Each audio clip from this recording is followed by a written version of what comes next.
బట్టతలతో బాధపడుతున్నారా? ఆధునితనమైన పద్ధతిలో hair transplantation చేయబడును. Face clinic, Hyderabad. అండ్ మీరు మీరు మెగాస్టార్ అవ్వకముందు మీరు కూడా ఒక మిడిల్ క్లాస్ ఫ్యామిలీ నుంచి వచ్చారు. వీళ్ళంతా మీరు ఈ సక్సెస్ చూసే ముందు all of you have come from struggling families, wanting to change your life, wanting big dreams. We wanted to know, I personally wanted to know, మీకు మీ ఇప్పుడు mega star, mega family, huge family, అందరికీ మీరు guiding light, founder, origins. ఇవన్నీ అవ్వకముందు మీకెవరు ఒక family star? మీ family star ఎవరు? Course మా నాన్నగారే నా ఫ్యామిలీ స్టార్. నాన్నగారు ఎవరికైనా సరే ఆయన ఫ్యామిలీని ఎలా చూసుకుంటారు అనేది నేను ఆయన దగ్గర నుంచి నేర్చుకున్నాను. నాకు మా ఫ్యామిలీ హీరో అయినా, నా ఫ్యామిలీ స్టార్ అయినా మా నాన్నగారే. మా అమ్మకు 5-6 మంది చెల్లెళ్ళు ఉండేవాళ్ళు. మా తాత చనిపోయారు, వీళ్ళ దిక్కులేని వాళ్ళు అయిపోయేవాళ్ళు. మా నాన్నగారికి అరాకొరా జీతం అయినా సరే ఆ జీతంలో వాళ్ళ మరదలను కూడా చేరదీసి అందరికీ పెళ్ళిళ్ళు చేసి వాళ్ళందరినీ తన బిడ్డలా చూసుకున్నారు. నాకు అనిపించింది ఫ్యామిలీ వాల్యూస్ కాపాడుకోవడానికి ఒక వ్యక్తి అనేవాడు నిర్ణయించుకుంటే ఎలాంటి ఢోకా లేదు.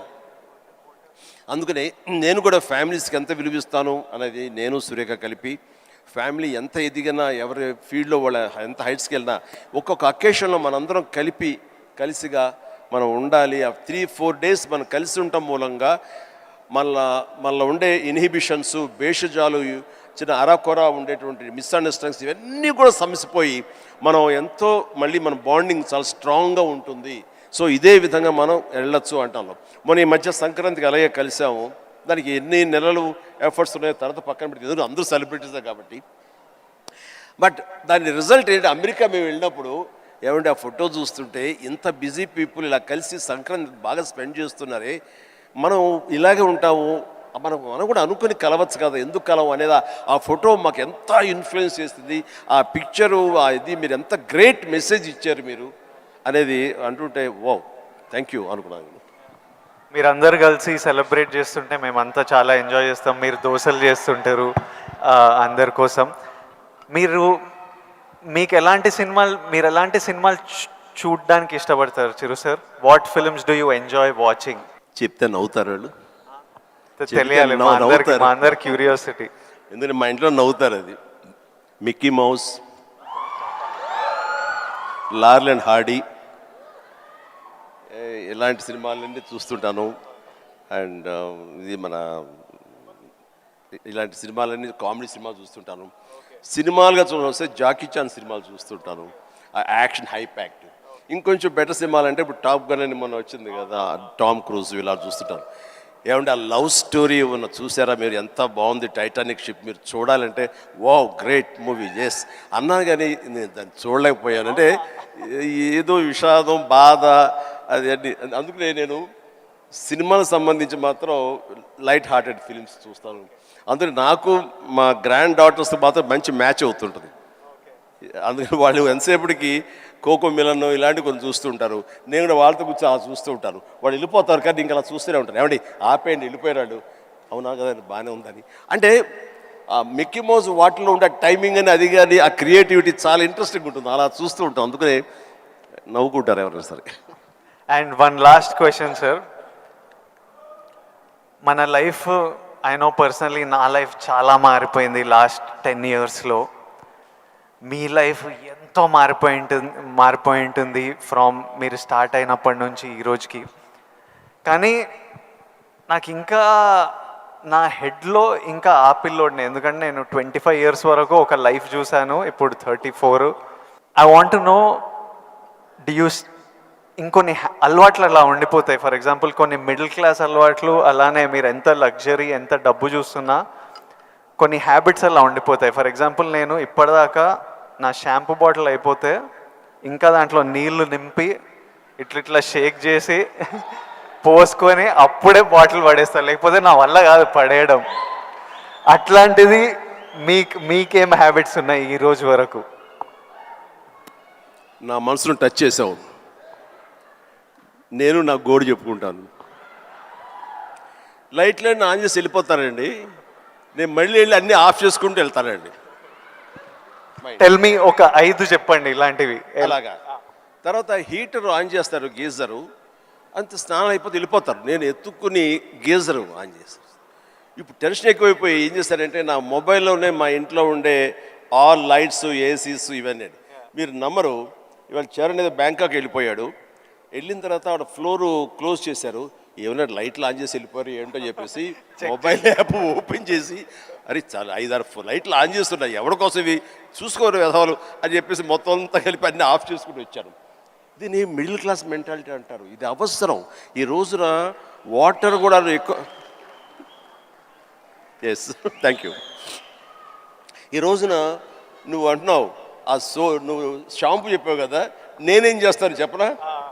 అయిపోయిన సోపులన్నీ కలిపి గట్టిగా కంప్రెస్ చేసి,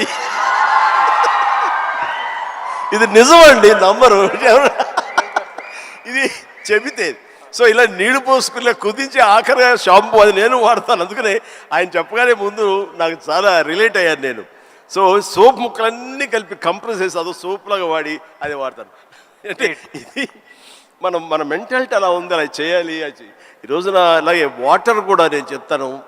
ఈ వాటర్ క్రైసిస్ రాబోతున్నందుకు ఈ మధ్య మేము బెంగళూరులో హౌస్ కట్టామండి. బెంగళూరులోనే ఎంత నీటి ఎద్దడి ఉందని మీకు అందరికీ తెలుసు. అక్కడ ఇంకుడు గుంటల్లాగా పెట్టి వాటర్ని గ్రౌండ్లో ఆ వాటర్ బెడ్స్ మెయింటైన్ చేయడం కోసం ఎవరు ప్రయత్నాలు చేయలేదు. అలాంటివి చేయాలని చెప్పేసి నేను 1 year బ్యాక్ అన్నీ ఏర్పాటు చేశాను. ఇప్పుడు ఈ మధ్య దాన్ని ట్వీట్ చేశాను, ఇలా చేశాను బెంగళూరులో నా ఇంట్లో. ఇది ప్రతి ఒక్కరు చేసే కనుక ఆ నీటి రిజర్వ్ కన్జర్వేషన్ మనం ప్రొటెక్ట్ చేసుకోవచ్చు అని చెప్పేసి చాలా అవసరం అండి. ఇది ఇలాంటివన్నీ కూడా చూసేవాళ్ళకు ఉంటుంది. రేపు పొద్దున మేము సంద కలిపి సోపు ముక్కలని మడతపెట్టి అని రాస్తారు, అది ఎగత్తాళిగా రాస్తారు. మీరు దాని నుంచి నీతిగా రాయండి, 10 మందికి ఉపయోగపడుతుంది. వాటర్ ఇంత జాగ్రత్తగా మన షాంపులు కానీ విజయ్ దేవరకొండ, చిరంజీవి లాంటి వాళ్ళు ఇలా వాడుతున్నారు. వాళ్ళు సూపర్ స్టార్స్ అయ్యి ఉండొచ్చు, లగ్జరీ లైఫ్ అయితే అయి ఉండొచ్చు. అయిపోగా తీసి పడేరండి, అందులో నీళ్లు పోసుకుంటూ షేక్ చేసుకుంటూ వాడతారు. సోపు ముక్కల్ని 4-5 ముక్కల్ని అతికించుకుని ఒక సోపుగా చేసుకుని మళ్ళీ ఏదో వారం పాటు వాడుకుంటారండి. అండ్ ఒక ట్యాప్ ఓపెన్ చేసి షేవింగ్ చేసుకున్న ఇంకోటి చేసుకున్న ఆ వాటర్ని వేస్ట్ చేయకుండా ప్రొటెక్ట్ చేసుకుంటారండి. లైట్స్ అన్నీ ఆఫ్ చేసుకున్నావా లేదా, గీజర్ అన్నీ ఆఫ్ చేసావా లేదా అని వస్తూనే చూసుకుంటూనే ఉంటామండి, despite our busy schedules. So సామాన్యులకి ఇంకెంత బాధ్యత ఉంది, చెయ్యాలి. అందుకని ఇవన్నీ కూడా మీరు సరదాగా రాసుకున్నా సరే వీటి వెనకాల ఆంతర్య మాత్రం సీరియస్నెస్ మీ ద్వారా, మీలాంటి ఇన్ఫ్లుయెన్సర్స్ ద్వారా ప్రజానీకానికి వెళ్ళాలి. ప్రతి వాళ్ళు ఉండాలి. అందరూ తల ఒక చేయిస్తేనే, సో ఒక బిందు కలిస్తేనే సింధు అన్నట్లుగా మీరు అందరూ అనుకుంటేనే నీటి ఎద్దడి లేకుండా జరుగుతుంది, ఈ పవర్ కట్ లేకుండా జరుగుతుంది. అందుకని ఆ రకంగా ఇన్ఫ్లుయెన్సర్స్ వీళ్ళందరూ ఉపయోగపడాలి. చాలా మంచి క్వశ్చన్ వేసి టచ్ చేసాం. నాకు ఒక్క డౌట్ వస్తుంది విజయ్, రేపు మీ సినిమా రిలీజ్ కదా, ఆ సినిమా గురించి కదా మాలాంటి వాళ్ళు అడిగితే మీరు చక్కగా చెప్తే వాళ్ళకి క్యూరియాసిటీ ఉంటుంది. నా గురించి, నా గతం గురించి ఎందుకు చెప్పు. ఇదే ఇంట్రెస్టింగ్ సార్, ఇది మా అందరికీ పనికొచ్చే యూస్ఫుల్. నేను మిమ్మల్ని కలిసినప్పుడల్లా ఈ టాపిక్ మాట్లాడదామని కూర్చుంటా, కానీ మీకు షార్ట్ రెడీ మిమ్మల్ని ఎప్పుడు సెట్స్ మీద కలుస్తా, లేకపోతే ఈ ఫంక్షన్లలో కలుస్తా. ఈరోజు మంచిగా నాకు ఆపర్చునిటీ దొరికింది. అండ్ ఐ నో నాలాంటి వాళ్ళు ఎంతోమంది ఇది వినడానికి వెయిట్ చేస్తుంటారు. ఎందుకంటే మీ జర్నీ మనకి ఇన్స్పిరేషన్ మన చుట్టుపక్కల నుంచే తీసుకోవాలి. నేను యాక్టర్ అవుదామని నేను ఫిక్స్ అయినా, నేను యాక్టర్ అవుతా, నేను యాక్టర్ కాదు చాలా పెద్ద యాక్టర్ అవుతా అని చెప్పేవాడిని. ఒక్క సినిమా లేదు చేతిలో, కానీ ఇట్లాంటి ముచ్చట చెప్పేవాడిని. కానీ ట్రై చేసినప్పుడు నాకు అర్థమైంది ఇది ఈజీ కాదరా, అసలు ఆఫీసులకే ఎంట్రీ ఇస్తలేరు అన్నప్పుడు.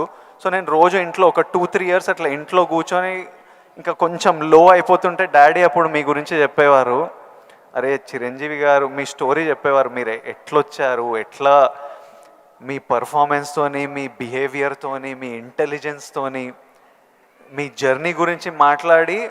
And he reminded me that you came from nowhere. And నాకు అరే ఇంకొకరు వచ్చి ఈరోజు అప్పటికి మీరు మెగాస్టార్, అరే ఎవరో ఫ్రమ్ నథింగ్ వచ్చి మెగాస్టార్ అయ్యారంటే మనం ఎందుకు కాలేమో, అవ్వచ్చు కదా అని నేను మీ జర్నీ నుంచి అది తీసుకున్నా. సో ఈరోజు ఈ కాన్వర్జేషన్ నుంచి ఎంతోమంది ఎన్నో డీటెయిల్స్ తీసుకుంటారు, ఎవరికో ఎలానో హెల్ప్ అవుతుంది అన్న నమ్మకం, అందుకే ఈ కాన్వర్జేషన్. అండ్ ఫ్యామిలీ స్టార్ గురించి April 5th వస్తుంది. మిగతా కంటెంట్ అంతా మీరు చూసారు, ఇంకా చెప్పే అవసరం లేదు. ఈరోజు బుకింగ్స్ కూడా ఓపెన్ అయిపోయాయి. ఐ నో దట్ చిరంజీవి గారు చూసిన తర్వాత విపరీతంగా ఎంజాయ్ చేస్తారు. చిరంజీవి గారికి గీతా గోవిందం కూడా చాలా ఇష్టం. గీతా గోవిందం చూసి మా సక్సెస్ మీట్కి వచ్చి ఎంతో ఎంజాయ్ చేశారు కాబట్టి మా సక్సెస్ మీట్కి వచ్చి మాతో సెలబ్రేట్ చేశారు. అండ్ ఐ నో ఇది నెక్స్ట్ లెవెల్ ఆఫ్ గీతా గోవిందం ఉంటుంది కాబట్టి చిరంజీవి గారికి హ్యూమర్ ఇష్టం కాబట్టి. ఇంకోటి చెప్పాలి మీకు, నేను సినిమాలు చేస్తుంటే ఎప్పుడు మా టీం ఒకటి ఉంటుంది, నా ఫ్రెండ్స్, నా మేనేజర్, వాళ్ళు ఎప్పుడు విజయ్ నువ్వు ఎప్పుడు ఇట్లా సీరియస్ సినిమాలు చేస్తావు, ఎప్పుడు ఏదో రియలిస్టిక్గా ఉండాలని, ఇట్లా కాదు. మేము యాజ్ ఫ్యాన్స్ మా హీరో అల్లరి చేస్తుంటే స్క్రీన్ మీద ఎంజాయ్ చేస్తాము అని నేను అర్థం చేసుకోకపోయేవాడిని. ఊరికే మీ ఎగ్జాంపుల్ ఇచ్చేవారు. చిరంజీవి గారు స్క్రీన్ మీద అల్లరి చేసి డ్యాన్స్ చేసి అట్లా మమ్మల్ని ఎంటర్టైన్ చేస్తే మేము ఎంత ఎంజాయ్ చేస్తాము అని నాకు గుర్తు చేసి మీ సినిమాలు రిలీజ్ అయినప్పుడల్లా నాకు పంపిస్తారు, ఈ చూడు. ఇప్పటిదాకా మొన్న వాల్టేర్ వీరయ్య అవి కూడా పంపిస్తూ, చూడు చిరంజీవి గారు ఇట్లా చేస్తే మేము థియేటర్లో ఎంత ఎంజాయ్ చేసామని. ఫైనల్గా అల్లరి చేసిన చిరంజీవి గారు ఈ సినిమాలో. And they are all happy, my team. So hopefully you will enjoy the film too. Suman టీవీలో మీ పర్సనల్ అండ్ బిజినెస్ ప్రమోషన్స్ కోసం కింది నెంబర్కి కాంటాక్ట్ చేయండి.